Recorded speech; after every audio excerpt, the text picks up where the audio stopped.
आप सभी को नमस्कार। मैं हितेश शर्मा। आज सुबह की चर्चा महाभारत के एक महत्वपूर्ण प्रसंग से, जब यह तय हो गया कि कौरवों और पांडवों के बीच युद्ध होकर रहेगा और कोई रास्ता नहीं बचा, तो भगवान श्री कृष्ण कर्ण के पास एक प्रस्ताव लेकर जाते हैं और उससे बोलते हैं कि तुम कुंती के सबसे बड़े पुत्र हो, तुम हमारी तरफ आ जाओ और इंद्रप्रस्थ के राजा बनो। कर्ण भगवान श्री कृष्ण से बोलता है, हे श्री कृष्ण, मैं तुम्हें एक प्रसंग सुनाता हूं, पहले उसे सुनो। एक बार मैं अपने परम मित्र सुयोधन यानी दुर्योधन, उसके अंतःपुर में उसकी पत्नी भानुमति के साथ पासे से जुआ खेल रहा था और उस खेल में उसकी पत्नी हार जाती है। तो हमारे बीच में यह तय हुआ था कि अगर वो खेल हार जाएगी तो अपना मोतियों का हार मुझे देगी, लेकिन उन्होंने मजाक में देने से आनाकानी की। मैं अपने आप को भूलकर, अपने अस्तित्व को भूलकर मैंने वो हार छीनने की कोशिश की और इसी में वो हार टूटकर पूरे कक्ष में वो मोती बिखर गए। और उसी समय मेरे मित्र ने अंदर प्रवेश किया। चारों तरफ बिखरे हुए मोती, मैं डर और अपराध के भाव से वहीं खड़ा हुआ कांपने लगा।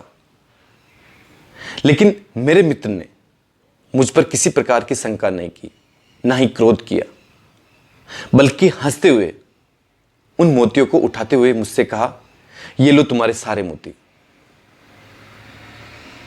केशव, मैं कैसे तुम्हारी तरफ आ जाऊं अपने परम मित्र को छोड़कर? तुम तो अच्छे से जानते हो कि राजा के अंतःपुर में उसके परिवार के सदस्य के अलावा कोई नहीं जा सकता है। वो मुझे अपने परिवार का सदस्य मानता है। जिस समय पूरी दुनिया मेरे खिलाफ थी, वो मेरे साथ था। मेरी मां ने मुझे जन्म लेते ही पानी में बहा दिया। चारों तरफ मुझे सूत पुत्र कहा गया, मेरी निंदा की गई, मेरा अपमान किया गया। लेकिन उस समय मेरे परम मित्र ने मुझे अंग राज्य का राजा बनाकर मेरा अभिषेक किया, मुझे अपने साथ बिठाया, मेरा सम्मान किया। मैं कैसे उसको भूल जाऊं कि जब पूरी दुनिया मेरे खिलाफ थी तो वो मेरे साथ था, उसने मुझे गले से लगाया। अगर मैं इस समय उसे छोड़कर तुम्हारे साथ आ जाता हूं तो पूरी दुनिया मुझे अधर्मी कहेगी, इतिहास कभी मुझे माफ नहीं कर पाएगा, आने वाली पीढ़ियां मुझे कभी माफ नहीं कर पाएगी। चारों तरफ मेरा अपमान होगा। मुझ में और एक साधारण व्यक्ति में क्या फर्क रहेगा? भगवान श्री कृष्ण निरुत्तर हो गए। वो हंसते हुए बाहर निकले और मन ही मन सोचा, मैं भी यही सोच रहा था कि तुम ऐसा ही कहोगे। आज के समय अधिकांश व्यक्ति इस बात से परेशान रहते हैं कि उन्होंने संकट के समय किसी की मदद की, किसी का साथ दिया, किसी का सम्मान किया, लेकिन उस व्यक्ति ने समय आते ही उनसे नाता तोड़ लिया, उनसे दूरी बना ली, उनका साथ नहीं दिया।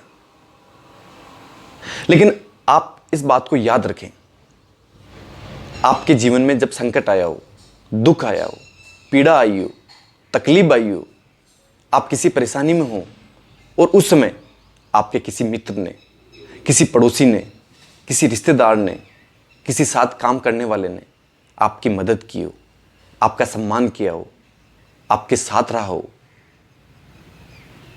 तो इस बात को हमेशा याद रखें। इस नैतिकता को कभी ना भूलें।